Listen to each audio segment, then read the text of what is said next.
tout ce qu'on va dire aujourd'hui est totalement différent de ce qu'on aurait pu dire il y a 30 ans. Alors, on va essayer d'être complémentaire avec mon ami. Il a parlé de l'évaluation du risque cardiovasculaire donc, en cas de dyslipidémie. Moi, je vais m'orienter vers l'évaluation du risque cardiovasculaire chez l'hypertendue. Et donc, quels sont les objectifs tensionnels à atteindre? Donc, il a bien parlé des maladies cardiovasculaires qui restent donc la principale cause de mortalité dans le monde. Plus de 17 millions de décès par an en 2016. Et ça dépasse tous les cancers de l'huile. Ensuite, parmi les facteurs de risque de ces maladies cardiovasculaires, l'hypertension artérielle occupe une place importante. Ce qui est important avec l'hypertension artérielle, c'est le principal facteur de risque modifiable, c'est-à-dire qu'on peut agir. Tout à l'heure, on a parlé de l'hypercholestérolémie familiale. On va traiter. L'hypertension, on peut la prévenir, on peut agir rapidement dès le début. Et c'est une cause majeure de maladies cardiovasculaires, mais aussi rénales. Souvent on oublie, on parle d'événements cardiovasculaires, on oublie les événements, donc les accidents, donc au niveau rénal. Quelques données récentes, entre 30 et 79 ans, presque 1,3 milliard d'adultes sont hypertendus dans le monde. Ce qui est important à retenir, c'est que les 2 tiers de ces hypertendus vivent dans des pays à faible revenu ou à revenu intermédiaire. La prévalence en 2019, elle était de 34% pour les hommes et 32% pour les femmes. En Algérie, les données les plus récentes, celles de 2019, donnent une prévalence de total de 36%, avec une prédominance féminine, 37% chez les femmes et 36% chez les hommes. Donc ça reste un véritable problème de santé publique. Et je ne parle pas donc des malades qui ne sont pas légitimes, des malades qui ne sont pas traités, des malades qui ne sont pas diagnostiqués. J'ai dit tout à l'heure, donc c'est un facteur de risque modifiable. Il existe une relation, ça on le sait depuis 2002, il existe une relation directe, continue entre l'augmentation de la pression artérielle et le risque d'accident vasculaire cérébral, de maladies coronaires, d'insuffisance cardiaque et d'insuffisance rénale chronique. Et ceci, ça a été bien dit tout à l'heure par mon ami Helal, quel que soit donc l'appartenance ethnique ou bien le sexe. C'est-à-dire qu'on doit agir. Il n'y a pas de population surprotégée ou sous-protégée. Donc on est obligé d'agir sur l'hypertension artérielle et de revenir donc à des normes qu'aujourd'hui qu'on a standardisées. Chaque élévation au cabinet, la pression artérielle de 20 mm de mercure ou de pression artérielle diastolique de 10 mm de mercure va multiplier par 2 le risque de maladie coronaire et d'AVC.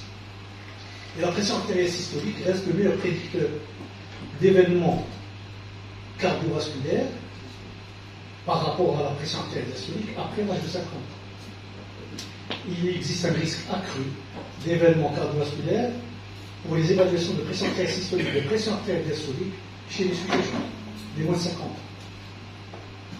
Et c'est pour cela que dans le score 2 et le score de OP, on n'a pas de valeur de pression artérielle diastolique, par contre, on tient compte de la valeur de la pression artérielle systolique. Autre chose qu'il faut garder en tête, et on le sait depuis longtemps, c'est l'augmentation de la pression pulsée, qui est le reflet de l'augmentation de la rigidité artérielle. Elle est associée à un pronostic défavorable, surtout quand il y a une pression artérielle systolique élevée chez les patients d'âge moyen et les patients plus âgés. Et généralement, cette hypertension artérielle n'est pas seule. On va voir tout à l'heure un cas clinique qui reflète la réalité de tous les jours. Et j'ai rajouté le diabète. Pourquoi j'ai rajouté le diabète? Parce qu'il y a beaucoup de choses qui ont changé dans notre compréhension du diabète. Et aujourd'hui, le médecin généraliste doit maîtriser la partie diabétique. Quand je suis avec les cardiologues, je dis le cardiologue aujourd'hui doit être un excellent diabétologue. Aujourd'hui, le cardiologue doit être un excellent néphrologue. La même chose s'applique à l'interniste. La même chose s'applique aux diabétologues qui doivent connaître un peu une partie de la carte. Pourquoi? Parce qu'aujourd'hui, nous avons des recommandations conjointes. Il y a 5 ans, 6 ans, vous me posez la question, qu'un candidat diabétique, je l'envoie. Aujourd'hui, non, je suis obligé de m'intéresser, pas pour le traiter, mais d'avoir au moins le langage commun avec le néphrologue, avec le diabétologue. Avec les néphrologues, on a eu beaucoup de problèmes, et on a toujours des problèmes. Les diurétiques, faut-il les arrêter? Les diurétiques ont provoqué une insuffisance rénale. Nous avons aujourd'hui des recommandations communes qui clarifient les choses. Alors j'ai introduit le diabète parce que souvent, et pendant des années, quand on parle de diabète, on parle d'ischémie myocardique silencieuse. On parle d'insuffisance coronaire. Et pendant des années, on nous dit le diabétique fait un infarctus sans douleur. Ce qui est complètement faux. Donc j'ai voulu introduire pour qu'on change un peu notre comportement vis-à-vis des diabétiques. Alors le diabète, prévalence du diabète, dans le monde, c'est 10,5% de la population. En Algérie, ce qui est étonnant, c'est 7,8%. Ce n'est pas les données locales, ça c'est les données de l'OMS, donc la Société internationale de diabète. Chez nous, la prévalence, elle est de 14,4%, c'est-à-dire dans les données locales. Quelque chose qui cloche. Il faudrait bien prendre en charge ce problème et faire une véritable étude épidémiologique. On est à quel niveau? De toute façon, 7% de 14%, le plus souvent elle est associée à d'autres pathologies, d'autres hypertension artérielle, il faut les prendre en charge. Ce qu'il faut savoir, c'est que les diabétiques courent un risque 2 à 4 fois plus élevé de développer une maladie cardiovasculaire au cours de leur vie, que ce soit une maladie coronaire, un AVC, une insuffisance cardiaque, une fibrillation atriale, ou bien une maladie artérielle périphérique, mais aussi une insuffisance rénale. Ensuite, la combinaison du diabète avec ses comorbidités cardio-rénales augmente le risque non seulement d'événements cardiovasculaires, mais également de mortalité cardiovasculaire et de toutes causes confondues. C'est pour ça qu'aujourd'hui, on est obligé de nous intéresser parce que ça se termine par un infarctus du myocarde, un AVC, une mort subite, une insuffisance cardiaque. Et là, nous sommes obligés donc d'agir en amont. Et est-ce qu'on peut agir en amont? Bien sûr qu'on peut agir en amont. Pourquoi? Parce que les choses sont en train de se simplifier pour nous. Quand on disait le bilan d'hypertension artérielle en tant que cardiologue, c'est pas mon rayon, c'est compliqué. Aujourd'hui, le bilan d'hypertension artérielle, c'est quelque chose de simple, qui peut être fait dans une consultation de médecine générale. Il doit être fait en consultation de médecine générale. L'évaluation de la fonction rénale, on n'a pas besoin du spécialiste. On peut la faire chez nous en consultation. Tout doit se faire en consultation. Quel que soit donc le niveau de la consultation, médecine générale, et même chez un spécialiste. Les choses se simplifient, et puisque les choses se simplifient, il faut les utiliser. Si on disait, il y a des gens qui viennent de m'aider ici. Moi j'ai commencé ma carrière bien, donc c'est un petit quelque chose pour m'aider. Donc si on disait, on se fixe rendez-vous dans la rue Flania, Fimdia. Il y a quelques années, on se casse la tête, il faut avoir l'adresse. Aujourd'hui, Google Maps, et j'arrive. Et aujourd'hui, la médecine a profité de ces développements technologiques. Et nous avons des algorithmes qu'on doit utiliser. Tout à l'heure, M. Redel a parlé du risque cardiovasculaire. Nous sommes dans l'obligation d'évaluer le risque. Parce que c'est lui qui nous permet, donc, d'asseoir notre stratégie préventive et thérapeutique. Ensuite, quelque chose, et cette plaque est très intéressante, publiée en 2015 et en 2016. On a toujours pensé que la première complication, c'est l'ischémie myocardique. Eh bien, l'ischémie myocardique, comme vous voyez sur ces deux tableaux, entre les non-diabétiques et les diabétiques, eh bien, il n'y a pas une grande différence entre les gens qui font un infarctus, qui soient diabétiques ou non. Par contre, il y a plus d'insuffisance cardiaque chez les diabétiques. Il y a plus de maladies artérielles périphériques. Donc, si je dois prévenir les complications, je dois penser tout d'abord, chez le diabétique, aux complications microvasculaire, l'insuffisance cardiaque par atteinte microvasculaire. Et pourquoi nos données ont changé?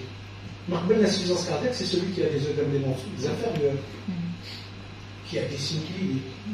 Aujourd'hui, la plus grande partie des insuffisances cardiaques, ce sont des gens qu'on ne diagnostique pas, parce qu'ils sont juste essoufflés. Leur échographie est strictement normale. Le CG est strictement normal. Par contre, le dosage des NT pour DNP va être très élevé. Et donc, c'est le début de l'insuffisance cardiaque. Il faut agir à ce niveau-là. D'où l'intérêt de dépister le risque de survenue de ces complications du diabète. Et pour ce qui est des complications cardiovasculaires, nous disposons aujourd'hui d'outils pour l'évaluation du risque cardiovasculaire. Par contre, pour l'évaluation de la tête microvasculaire, malheureusement, à ce jour, on n'a pas encore d'outils. On pense que ce qu'on va faire dans l'avenir, mais on n'a pas d'outils. Par contre, pour les complications macrovasculaires, oui, on a des outils. Ce qu'il faut faire, évaluation du risque cardiovasculaire, toujours. À chaque fois que je reçois un patient, tout à l'heure, on a parlé juste d'un bilan d'aptitude à la pratique sportive, à chaque fois que quelqu'un rentre dans une consultation à partir de 40 ans, je pose quelques questions et j'évalue le risque cardiovasculaire. Et le risque cardiovasculaire, donc il y a des... On rentre donc sur Internet. Non, on peut pour le risque 2 et 2OP, on a des tableaux. Et le tableau, on les met dans notre smartphone et ça nous permet rapidement d'évaluer le risque cardiovasculaire. Pour savoir où on va. Faut-il traiter? Faut-il demander un régime? Pour tout patient qui rentre, même s'il est asymptomatique. Particulièrement pour les gens qui ont un symptôme, qui ont une pathologie, là on est sûr d'aller explorer. Mais les gens qui sont asymptomatiques, c'est ceux-là chez qui il faut évaluer le risque cardiovasculaire. Alors quels sont les outils? En 2016 c'est hier, on avait donc le score. Finalement, le score, on n'a jamais utilisé. Ensuite, depuis 2021, est apparu le score 2 et le score 2OP. 2, c'est pour les gens de moins de 70 ans. Score 2OP, c'est des sujets de plus de 70 ans. Et dans ce score, ce qui est important, c'est qu'on a intégré les gens jusqu'à 90 ans. Donc, à partir de 70 ans, on s'en fout. Et c'est extrêmement important, parce qu'on va prendre en charge une bonne partie de la population. Donc c'est quoi ce score 2 et score 2OP? Il va permettre d'estimer le risque cardiovasculaire des personnes qui ne sont pas diabétiques et qui n'ont pas de maladie cardiovasculaire. Donc c'est pratiquement celui qui arrive en consultation. En dehors des diabétiques et en dehors des gens qui ont une maladie cardiovasculaire. Il estime le risque d'événements cardiovasculaires fatal et non fatal à 10 ans. Infarctus du myocarde, AVC. Ajusté en fonction des risques chez des patients apparemment sains, en bonne santé, pour le 2OP après 70 ans, pour le score 2 avant 70 ans. Et regardez, c'est à partir de 40 ans.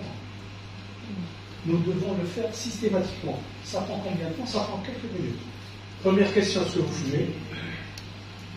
Deuxième question, est-ce que vous avez un bilan biologique?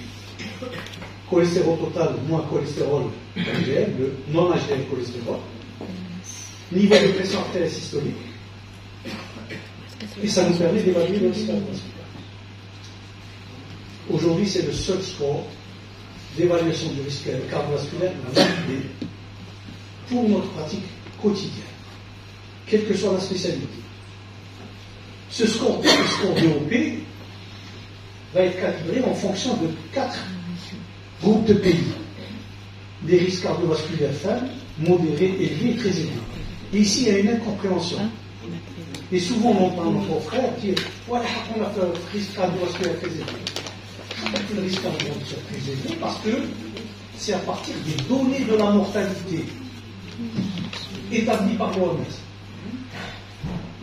Ensuite, et les gens qui sont dans le vert, j'ai lu un article il y a 1 année ou 2 années, Pourquoi vous nous mettez à un risque très faible? Parce que si vous nous mettez à un risque très faible, on ne va pas être très agressif. Et dans quelques années, on va avoir une surmortalité. À la limite, donc c'est un outil qui nous permet. Ensuite, je prends l'exemple.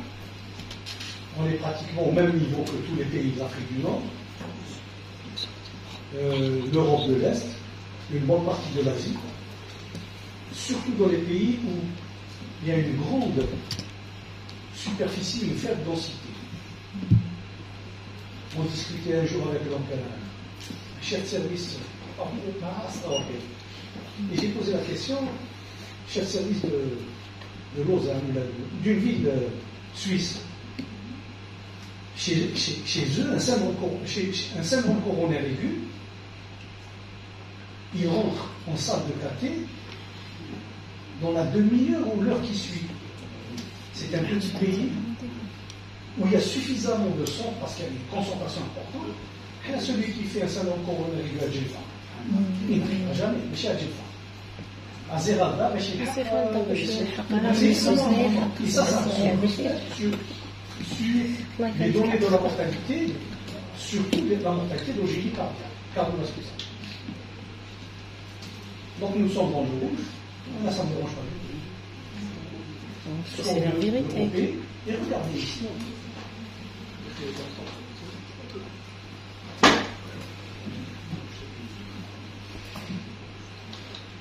À partir de 70 ans, est-ce que j'ai besoin des calculs d'évaluer le risque cardiovasculaire? Nous sommes tous à risque très élevé. Allez, je calcule les cas. Je l'ai déjà le risque cardiovasculaire. C'est-à-dire la facilité que nous donnent ces scores. À partir de 59 ans, presque tous les hommes sont à risque, sauf une petite partie des hommes qui ne fument pas et qui ont une tension vraiment en dessous de 12 et un cholestérol total moins HDL vraiment très, donc dans les normes. Sinon, tout le monde, toutes les femmes qui fument, parce que toutes les femmes qui fument à partir de 43 ans sont à très, à partir de 40 ans, sont à très haut risque. Donc, mon score va me permettre d'affiner. Et ensuite, ces scores vont dépendre des catégories d'âge. Moins de 50 ans, entre 50 et 60 ans, et 60 ans. Pour ne pas me casser la tête et essayer de calculer, vérifier, je vais revenir à couleur. Le rouge, risque très élevé, risque élevé, et le vert, risque faible à modéré. Et regardez là, en dehors de ces faibles risques, faible risque à risque modéré, ça n'existe pratiquement pas à partir de 40 ans. Je parle de notre population. Maintenant, si on pense que c'est trop excessif, on peut basculer sur les pays à risque élevé, mais c'est très élevé. Et ça ne change pas grand-chose. Hein. Alors, ça a été dit tout à l'heure, donc même dans les recommandations de la Société européenne d'hypertension artérielle établies en 2023, donc l'évaluation du risque chez le diabétique est une indication de classe 1, niveau de preuve B. Alors, si mon patient est diabétique, en plus de l'hypertension artérielle, le score 2 et 2OP ne s'applique plus. Oui. Alors, en 2021, on avait cette classification. 2021, c'est hier. 2021, donc on avait les gens à très haut risque, à haut risque, et les gens à risque modéré. 2021, ce tableau, il faut le quitter. Il n'est plus d'actualité. Il n'est plus d'actualité puisque l'année dernière, en 2023, donc on a eu de nouvelles recommandations faites conjointement par la Société européenne de cardiologie, la Société européenne de diabétologie. Et donc on a pris le score 2 et on l'a développé pour les diabétiques. C'est ce qu'on appelle le score 2 pour diabétique. Et il estime de la même manière le risque de maladie cardiovasculaire à 10 ans. Événement fatal et événement non fatal. Donc il intègre les informations, les mêmes informations que pour le score 2 et le score 2 OP, H, tabac, pression artérielle systolique, cholestérol total et HDL. Avec des informations spécifiques concernant le diabète, l'âge du moment du diagnostic du diabète, le taux d'hémoglobine glyquée et le débit de filtration glomérulaire. Ça se limite à ça. Je n'ai pas besoin d'aller plus loin. Parce que c'est un dépistage de masse, c'est une pratique de tous les jours, etc. Il faut se limiter, il faut avoir le minimum d'informations pour évaluer le risque de notre patient. C'est la même chose, il est calibré pour les 4 groupes de pays, comme pour le score 2 et le score 2 OP. Et dans les recommandations de 2023, donc, c'est une indication de classe 1B, c'est-à-dire que nous devons le faire utiliser.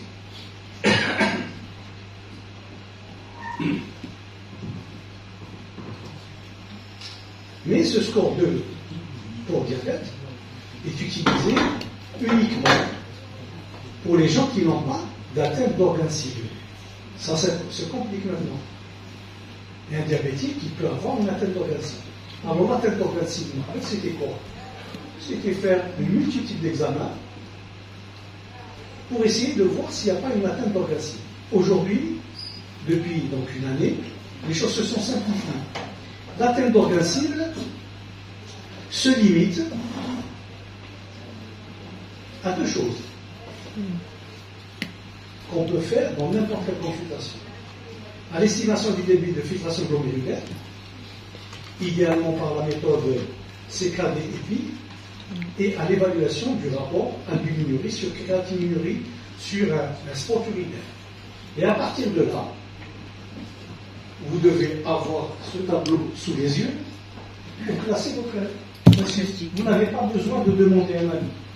Vous avez votre débit de filtration glomérulaire, vous avez votre rapport albuminurie créatinurie, et vous allez classer donc l'état fonctionnel de votre corps.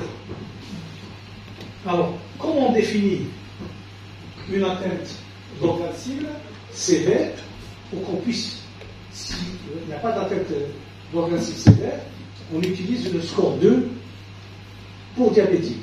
Sinon, je vais utiliser un autre score. Et qu'est-ce que je fais? Donc, je vais tenir compte de mon débit de filtration glomérulaire et ma protéinurie pour déterminer donc, une atteinte d'organe cible. Et s'il y a une atteinte d'organe cible, voici le nouveau tableau donc, qu'on utilise. Et miracle, on a déterminé une population à faible risque. Là, je me rappelle la salle. J'avais parlé donc de l'histoire mais il y a peut-être une catégorie de diabétiques pour les générales. Je pensais qu'il s'occupe beaucoup de diabétos. Ça n'existe pas. Je ne suis pas expert, crainté. Aujourd'hui, ça existe. Je me suis permis de dire qu'il y a une petite catégorie. J'ai eu la chance de faire beaucoup de cardiologie nucléaire et de faire beaucoup de scintigraphie. Et on était étonnés de voir qu'il y avait des diabétiques qui n'avaient absolument rien. J'ai fait beaucoup de déploiements. Quand j'ai un diabétique, je ne suis pas plus inquiet. Et que beaucoup de diabétiques, surtout dans cette catégorie, n'ont pas d'événements coronariens, n'ont pas d'insuffisance cardiaque. Et donc, quand on a utilisé ce tableau, score de pied, donc score pour diabétique, on a déterminé donc, le risque chez les sujets diabétiques sans atteinte d'organe cible sévère, et chez les sujets avec une atteinte d'organe cible sévère, ils sont pour la plupart ici. Les autres, ils sont là. Et donc, quand le score 2 pour diabétique est moins de 5%, on considère que ça existe. On considère qu'ils sont à faible risque. Pourquoi c'est important? Parce que les objectifs thérapeutiques en matière de traitement du LDL-cholestéryl vont complètement changer.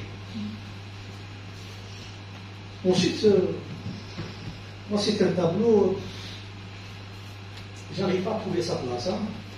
Il a été publié, c'est toujours le même tableau, il a été amélioré. Il a été publié dans les recommandations de la Société européenne d'hypertension artérielle en 2023. Et déjà ici, on voit qu'il y a une erreur. Et je crois que ça a été fait là. Ensuite, dans la pratique de tous les jours, moi je pense qu'il complique beaucoup plus les choses. Et la meilleure manière donc d'avoir une activité médicale coordonnée, conforme aux recommandations, c'est de rester sur le score 2 pour diabétique, quand il s'agit de diabétique, puis le score 2, et le score, donc, la classification s'il y a une atteinte d'organe cible. Et on va essayer de voir donc un exemple. Je crois qu'on va faire un exemple. On arrive au cas clinique. Je vais essayer de matérialiser ça par un cas clinique. Et mon ami Hedel, je ne l'ai pas vu. Et j'ai remarqué, lui, là, j'ai parlé donc d'un cas clinique qui est presque similaire. C'est une femme de 54 ans qui consulte pour une HTA mal contrôlée, malgré un traitement médical associant ARA2, thiazidique et amlodipine. Ça aurait pu être un IEC thiazidique et amlodipine. C'est exactement la même chose. Elle n'est pas symptomatique. Elle rapporte une dyspnée à l'effort depuis quelques semaines. Et souvent, dans notre pratique, pas uniquement en médecine générale, mais même chez les spécialistes, chez beaucoup de cardiologues, la dyspnée est considérée comme quelque chose de normal. Une femme de 56 ans, elle est dyspnée, non, c'est normal, vous avez pris du poids. La dyspnée c'est toujours un symptôme d'anticorps. Elle est diabétique depuis l'âge de 49 ans, donc ça fait 5 ans. Sous glucophage, 2 comprimés par jour. Elle souhaite pratiquer du sport et son diabéto l'adresse au cardiologue pour un bilan d'aptitude. Maintenant, cette dame peut venir chez vous en consultation. Son BMI est de 21, c'est pas fait exprès. La pression de consultation, conditions standardisées, malgré le traitement médical, moyen 145-90. Son ECG est utilisable, donc pratiquement normal, le PR normal, pas de trouble de la conduction, pas d'arythmie, pas d'HVG, repolarisation normale. La biologie, hémoglobine qui est 7,5, cholestérol total 1,63, HDL 0,38, LDL 1,1, triglycérides 1,45. Et je suis sûr que tout le monde va dire que son bilan lipidique est normal. Hein? L'acide urique à 48, urée 0,48, créatinine 13, calinine 4,1. Est-ce qu'on a besoin aujourd'hui de calculer l'urée?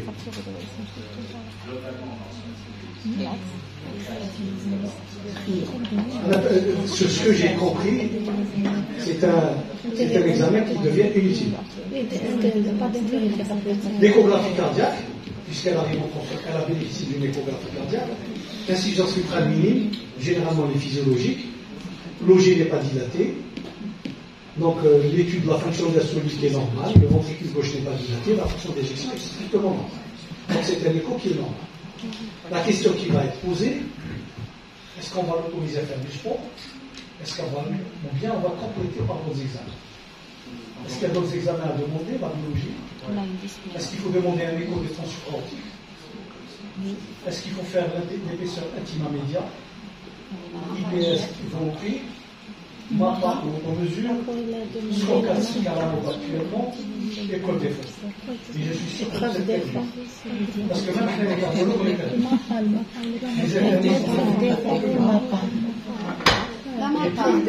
Et plus on multiplie les examens, plus on se perd en tout.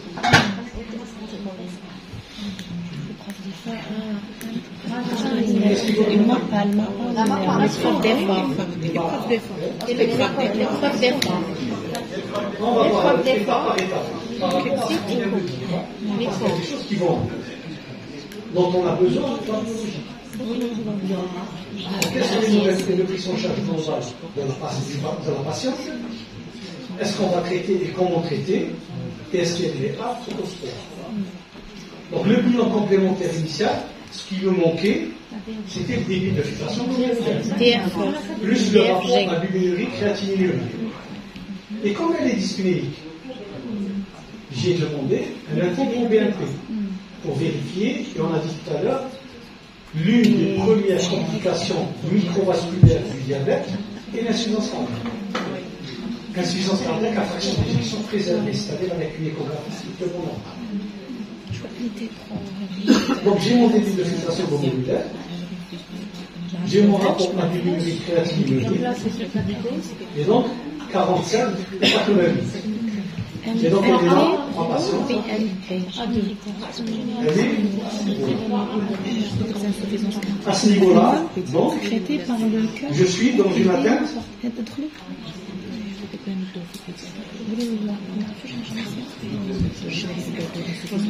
d'organe distributeur. Donc je ne vais pas utiliser mon rapport, mon score de mon diabétique. Je vais utiliser donc la certification du risque. Juste y rajouter cette fois, beaucoup demandent des échos de transsucraotique, l'épaisseur retinale médiane. Que disent les recommandations de 2023 en matière de prise en charge des maladies cardiovasculaires chez les diabétiques? Il n'y a pas de preuves suffisantes pour intégrer donc l'écho des troncs supraortiques et l'épaisseur retinale médiane pour évaluer le risque. Maintenant, oui, par la suite, s'il y a des symptômes particuliers, s'il y a une explication, mais pour le moment, il n'y a pas de preuve. Exactement la même chose pour le score calcique. Et on demande de manière excessive ce score calcique. Il ne nous apporte pas grand-chose. C'est-à-dire que si je trouve des classifications, par exemple, plus de 400, à 400, j'ai déjà évalué mon risque cardiovasculaire et je vais traiter en conséquence. Donc, il ne va pas apporter quelque chose, sauf s'il y a une certaine pathologie. Donc, j'ai complété mon bilan. Une fois que j'ai complété mon bilan, je vais évaluer le risque cardiovasculaire. Score 2, on diabète, j'ai dit non. Et donc, j'ai utilisé mon tableau. J'utilise mon tableau, ma patiente et après le risque. Puisqu'il y a une atteinte donc la cible. Et à ce moment-là, mon objectif est 0,55. Donc 0,55. Alors qu'elle est venue pour faire de l'histoire et elle avait un bilan biologique qui semblait normal. La patiente est symptomatique. J'ai déjà demandé un TPO-BNP, il était normal. Qu'est-ce que je vais lui faire? Donc je vais penser à une maladie coronaire. Alors, sur le plan nosologique, la maladie coronaire a changé de nom et de définition. En 2006, on parlait d'encore stable. En 2013, on parlait de maladie coronaire stable. Et depuis 2018, on parle de syndrome coronaire chronique. On intègre 6 scénarios cliniques. Quels sont ces scénarios cliniques? Ce sont les patients qui ont des symptômes angineux et ou une dyspnée d'effort, chez qui une cardiopathie ischémique est suspectée. C'est le cas de notre patiente. Notre patiente n'a pas de douleur angineuse, par contre elle a une dyspnée d'effort, elle est diabétique, je suis en droit de suspecter une ischémie myocardique.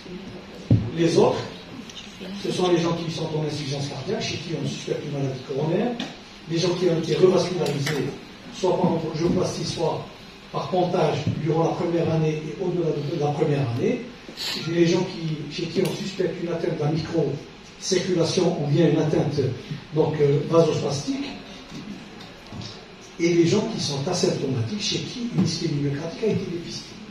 C'est les fameuses ischémies myocardiques silencieuses.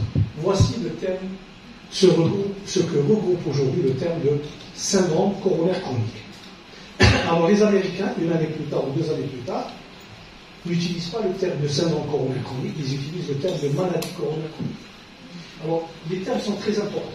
Parce que quand on parle de syndrome coronaire chronique, on a de l'autre côté le syndrome coronaire aigu.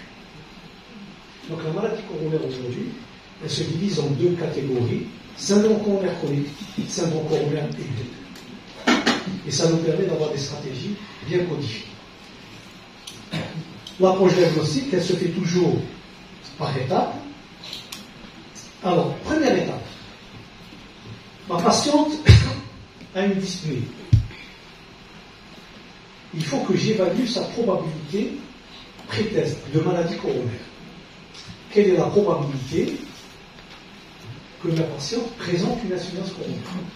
Et c'est un outil extrêmement important. Tout à l'heure, j'ai vu quand elle vous a posé la question sur vous avez levé la main, risque cardiovasculaire. Je ne pouvais pas lever la main parce que je n'ai pas l'outil nécessaire pour classer mon risque cardiovasculaire. La dame, elle a une dyspnée. J'ai aucun outil devant moi pour, sauf si je tire cette plaque. Et quand je tire cette plaque, cette dame, elle a une dyspnée des fois. Elle a quel âge? 6 ans. 54 ans. Je suis ici. Sa probabilité pré-test est de 9%. Si c'était un an, c'est 20%. Et donc, nous sommes dans deux catégories complètement différentes. C'est-à-dire que chez cette dame, j'ai une stratégie. Si j'ai le même cas clinique chez un homme, j'ai une autre stratégie. Et ce n'est pas moi qui le veux. Ce n'est pas mon point de vue. C'est ce que me dictent aujourd'hui les recommandations. C'est-à-dire que c'est le seul outil qui m'oriente vers le choix. Et c'est pour ça que je vous ai dit tout à l'heure, les choses sociales qui disent je dois utiliser des outils qui sont validés. Donc, elle est à 9%. Alors, à 9%, je suis ici, probabilité pré-test. Si elle était à moins de 5%, par exemple, si elle avait entre 40 et 49 ans, avec la même symptôme à gauche, donc 3%, je suis ici, je suis en droit de dire, je ne fais absolument rien, je traite les facteurs de risque. Je traite l'hypertension, je traite les facteurs. Si elle était à plus de 15%, si c'était un homme, je suis à ce niveau-là. Et donc, je dois aller rechercher une ischémie myocardie. Ici, qu'est-ce que je dois faire? Je dois réévaluer la probabilité par des examens. Et comment je réévalue? Entre autres. Donc, je réévalue. Là, c'était juste pour dire ce tableau que je vous ai montré. Il a été, bon, il est dans les recommandations de 2019. Les deux iront remplacer le tableau de 2013. Et donc ce tableau, aujourd'hui, nous sommes obligés d'utiliser ce tableau pour dire est-ce que j'explore mon patient, est-ce que je l'envoie vers une consultation spécialisée, est-ce que c'est rien. Et je peux avoir ce tableau. Et ce tableau, vous avez votre probabilité précoce, vous l'avez, et vous le mettez dans votre smartphone.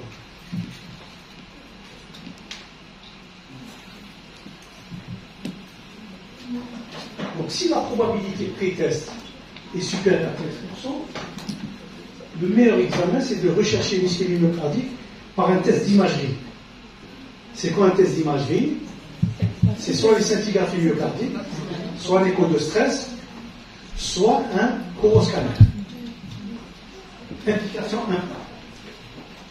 1. Et l'épreuve des fois peut-être demandée. C'est une indication 2B. Elle n'est pas aussi performante.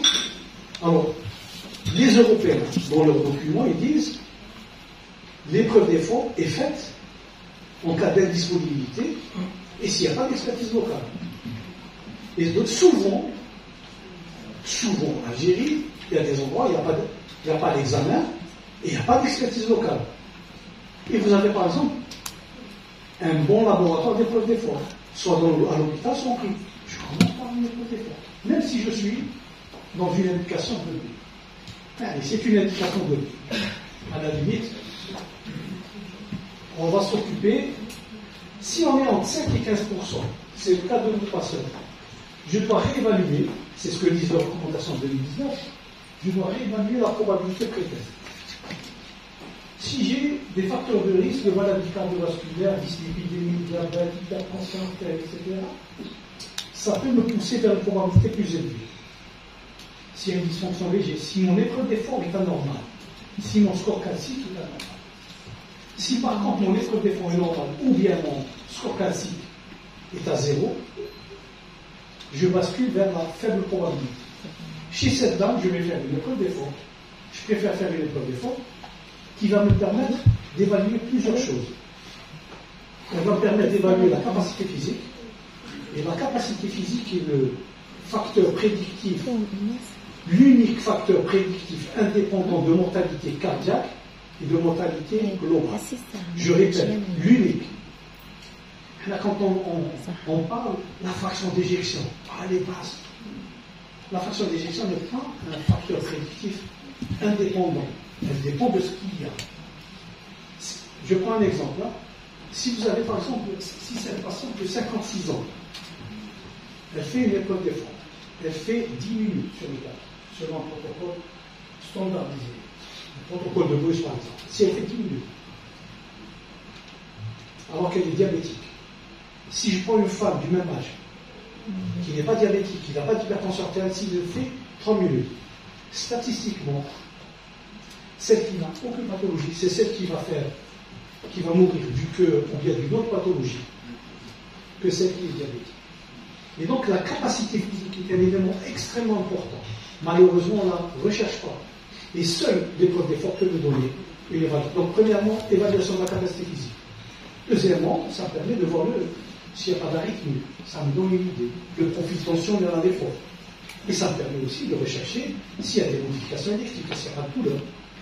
Donc c'est un examen qui va me ramener des éléments supplémentaires. Le score classique ici, il est important si mon patient ne peut pas faire d'effort. Donc il y a une incompatibilité, par exemple, un amputé, quelqu'un qui a un problème au niveau d'elle, qui par exemple, et qui ne peut pas faire du tout d'effort. Et c'est quoi l'effort? Toute personne qui arrive aux consultations chez vous en marchant peut faire une épreuve d'effort. J'ai dit toute personne qui arrive en marchant, même si c'est un arthrosite. C'est quoi une épreuve d'effort? C'est une marche. Sauf si tu es handicapé, mais tu me cherches. Et qu'est-ce que vous faites? C'est une marche. On a tendance à dire. Bon, moi je reçois beaucoup de malades pour une épreuve d'effort. Maladie du c'est dangereux. Et quand j'ai posé la question, la semaine, on était à Blida avec des cardiologues, quand il y a plus de décès en salle d'attente que dans un laboratoire d'épreuve d'effort. Depuis que j'ai ouvert mon cabinet, j'ai eu 3 décès. Et j'ai jamais eu de décès. Parce que quand je fais une épreuve d'effort, je suis vrai. Mais dans votre salle d'attente, vous savez absolument. Pourquoi l'épreuve d'effort est dangereuse? Parce que c'est nous qui sommes dangereux. On ne respecte pas les contre-indications, on ne respecte pas les indications, et on ne respecte pas les critères d'arrêt. Je fais mon épreuve, je surveille. Début d'ischémie myocardique, je sais comment j'évite. La somme d'informations que ça me donne, aucun examen ne peut me donner. Et le score classique, dans les situations où vraiment je ne peux pas former le problème, et il faudrait qu'il soit égal à 0 pour pouvoir dire oui, absolument. Donc chez cette patiente, moi je lui fais une épreuve d'effort. Ça me donne des informations, son épreuve d'effort était rassurante, et on est tranquille. Par contre, si le CG était anormal, eh bien je vais. Si il y a une ischémie vraiment sévère, je suis en droit d'aller vers une coronarographie pour diagnostiquer, pour éventuellement revasculariser. Si maintenant, je ne suis pas très sûr, il n'y a pas une ischémie sévère, il y a de l'ischémie, mais elle n'est pas sévère. Alors, ce n'est pas parce qu'on a une ischémie, ça, il faudrait bien que ça rentre dans notre tête. Même chez les cardiologues, ce n'est pas parce que j'ai de l'ischémie qu'il faut revasculariser. Beaucoup d'ischémie myocardique relèvent du traitement médical. Et le traitement médical fait beaucoup mieux que la revascularisation dans ces conditions. Et c'est quoi le traitement? Ce n'est pas les vasodilatateurs. C'est le traitement des facteurs de risque, tout simplement. C'est ramener le LDL cholestérol aux normes qu'il faut. Et beaucoup d'études récentes ont montré que même en cas d'insuffisance cardiaque, particulièrement l'étude ischémia, le traitement médical fait mieux. Et donc aujourd'hui, pour revasculariser, nous avons des outils aussi.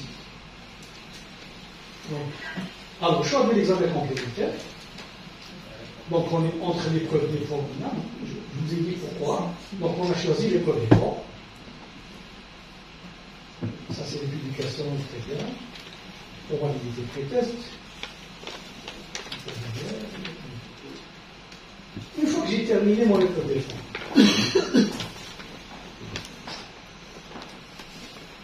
Donc, là, voici dans les recommandations de 2019. C'est-à-dire, voici la stratégie qu'on doit adopter aujourd'hui. Et il n'y a rien de nouveau depuis. Si à l'épreuve d'effort, j'ai calculé un score. C'est ce qu'on appelle le score de Turk sur tapis roulant. Le score là, c'est quoi? C'est la durée de l'effort. Je vous ai dit tout à l'heure, je vous ai dit que la durée était importante. La durée de l'effort en minutes. Je vais tenir compte du sous-décalage du segment ST. Et je vais tenir compte de l'apparition ou non de douleur à l'effort. Je calcule un score.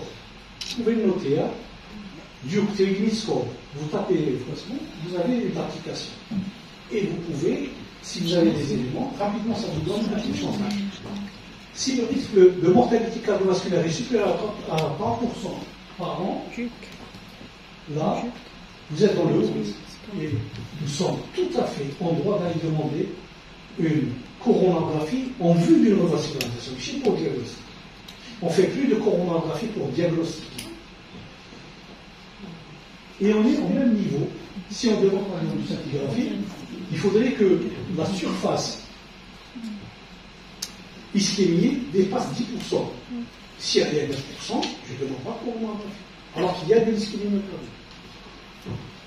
Si, à l'écho de stress, j'ai au moins 3 segments sur 16,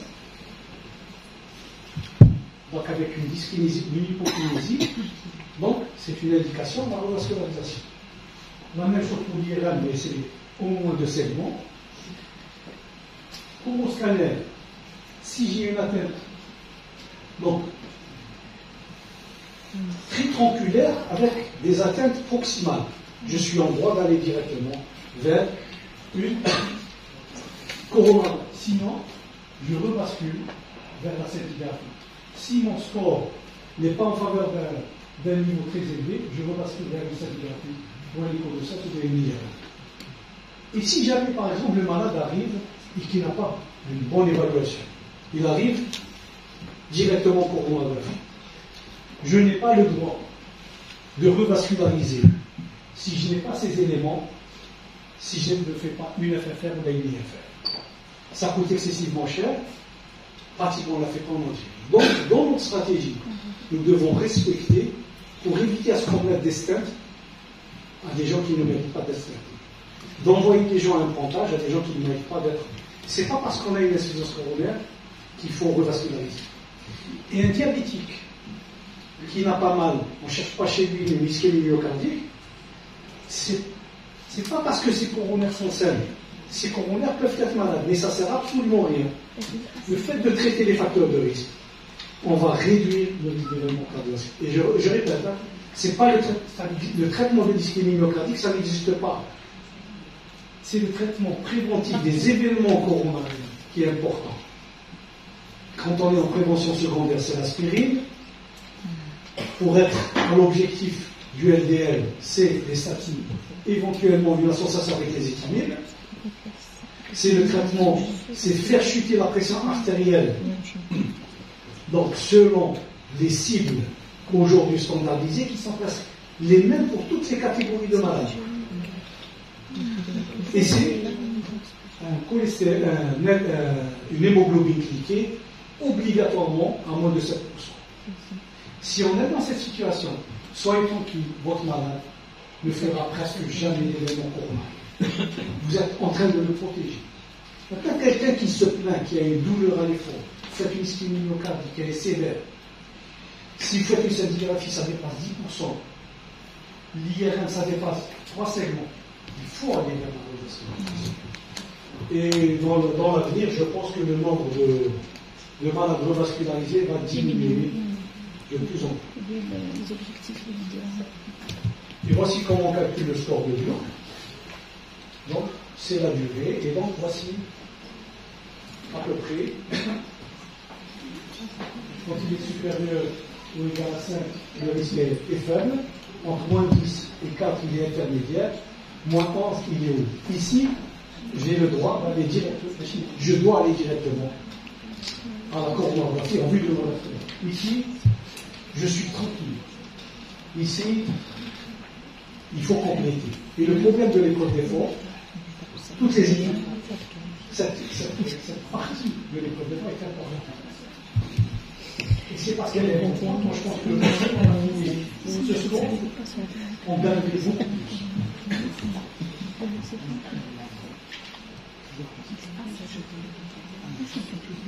Pour déterminer le risque, on vient de le voir.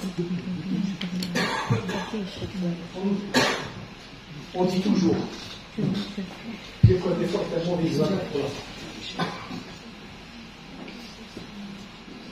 Faux positif. Donc la femme, je vois tout le temps des demandes d'imagerie pour les femmes, beaucoup plus que pour les hommes. Je prends mon tableau de 2019. Et je vous ai montré quand le risque la probabilité pré-test est de moins de 15%, nous sommes donc dans. Il faut réévaluer. Et regardez les femmes. Les femmes dyspnéiques, aucune ne relève, donc il n'y a aucune indication à la scintigraphie ni à l'écho de sang. Donc une femme, quelle que soit la symptomatologie, rien. Chez les hommes, à partir de 50 ans, on peut aller directement vers la même chose. Pour les douleurs anguleuses, jusqu'à l'âge de 60 ans, un endort typique chez la femme donne une probabilité pré-test inférieure à 15%. Donc elles ne sont pas éligibles, il n'y a pas d'indication de cette sexualité. Il n'y a pas d'indication. Tout à l'heure, je vous ai dit quand ça dépasse 15%, je peux faire une épreuve d'effort. Je peux la faire. C'est une indication de biais. Là, ce n'est pas une indication de biais. Je ne dois pas la faire. Et regardez, si on voit bien les tableaux, on est orienté, on sait ce qu'on fait. Pour l'endroit atypique, jusqu'à 70 ans, il n'y a aucune indication de la scintigraphie. Pour les douleurs non anguleuses, aucune indication. Ça veut dire que 85% des femmes qui viennent en consultation ne sont pas du tout éligibles à ces examens, au scanner en particulier. Alors, à mon sens, comment il faut lire les tableaux, comment il faut comprendre les tableaux, pour changer notre pratique de tous les jours. Et ça nous simplifie la tâche.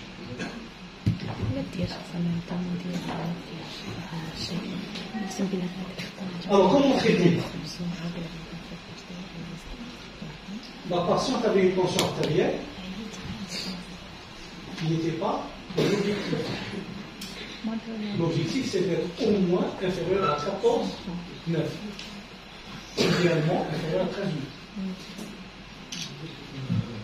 Donc, je dois m'assurer que la prise de tension était bien standardisée. Et cette dame, soit je demande donc une automesure, soit préférentiellement une marque. Je confirme si ma tension artérielle est élevée, je confirme donc une hypertension artérielle résistante au traitement.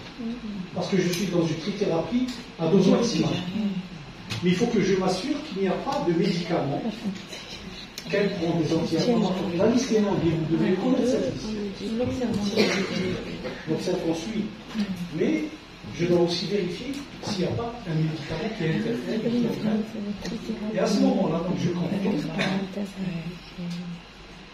Une fois que j'ai confirmé, je dois traiter. Alors qu'est-ce que je choisis comme traitement? Adaptome, éplérénone, éphinérénone, même si ça n'existe pas, tout le monde en parle aujourd'hui. Organidone, des tableaux d'élévation rénale. Donc elle est venue juste pour un certificat d'aptitude. Et on est à des objectifs vraiment importants. On a fait une fonction rénale, on a fait des écoles des fonds, on a décidé de ne pas faire de scintigraphie de l'électroscanner. Alors, que disent les recommandations de 2013 de la Société européenne d'hypertension artérielle et la société faite en collaboration avec la Société européenne de diabétologie. C'est extrêmement important parce que ça a été fait par les spécialistes de la tension et les sinon, c'est un document commun. Donc, je suis dans une très rapide. Donc, je peux inverser. Donc, inhibiteur pardon. IEC-OARA2 diurétique, plus inhibiteur calcique, ou vice-versa. Ça ne marche pas. Qu'est-ce que je rajoute? Je rajoute de l'aldactone. Et c'est une préférence. Et l'aldactone, quand je l'ajoute? Quand le débit de filtration glomérulaire est supérieur ou égal à 30. Quand tu as un débit de filtration glomérulaire à 45, sous aldactone, l'aldactone, où elle est l'insuffisance rénale. Alors s'il est sous fluidex, arrêtez tout de suite. Oui. Alors que l'aldactone est indiqué à chaque fois que le débit, retenez débit de filtration supérieur ou égal à. Donc c'est une indication. L'aldactone pose problème. L'aldactone, elle pose problème s'il y en a une hypercalémie associée. C'est ça le danger. Mais en dessous de 30 millilitres, ce qui est une insuffisance rénale, c'est conséquent. Là, qu'est-ce que je fais? Tout l'orphanidol qui n'est pas disponible, pas chez nous uniquement, je crois, même en France, elle n'est pas disponible. Et je peux donner un autre diurétique, thiazidique, ou bien un bêta-bloquant, alpha-bloquant, ou bien un antihypertenseur central. Tout en sachant que les thiazidiques peuvent ne pas être du tout efficaces. Document fait conjointement. J'ai un outil qui me permet donc, mais avant, le néphrologue me dit arrêtez la spironolactone, j'ai arrêté la spironolactone. Et quand j'arrête la spironolactone, mon hypertension qui était résistante va devenir beaucoup résistante.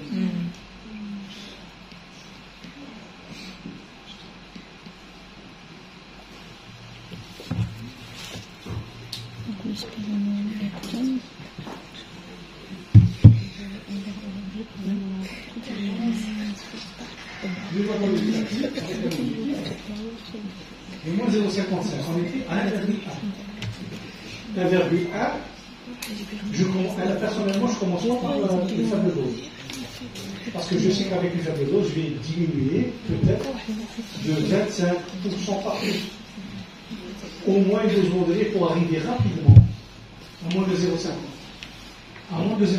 Et si j'arrive à 0,40, je ne vais surtout pas dire au malade, non, 0,40 à une maxeur. Il ne faut pas être à 0,50, il faut être moins 0,55, même si on est plus bas, ça ne pose pas de problème. Depuis quelques temps, et je pense que l'avenir, ça sera avec les inhibiteurs des SGLT2, qui donnent une protection cardio-rénale extrêmement importante. Là, pratiquement en cardiologie, dans tous les groupes d'insuffisance cardiaque, les ISGLT2 sont obligatoires, indication classe 1. Même chez les sujets non diabétiques. Ça nous pose problème parce que les malades ne sont pas remboursés. J'espère qu'ils vont être remboursés. Et c'est un médicament miracle pour l'insuffisance cardiaque à 70%. En passant à un taux d'hémoglobine qui est 7,7%, objectivement, je dois être moins de 7%. Metformine,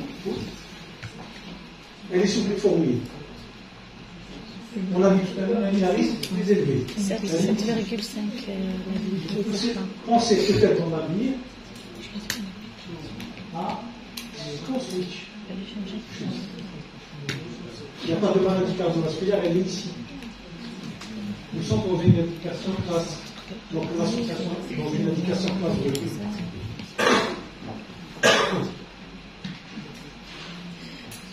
Voici les recommandations les plus récentes concernant l'utilisation de ces médicaments. Et je vous remercie de votre attention.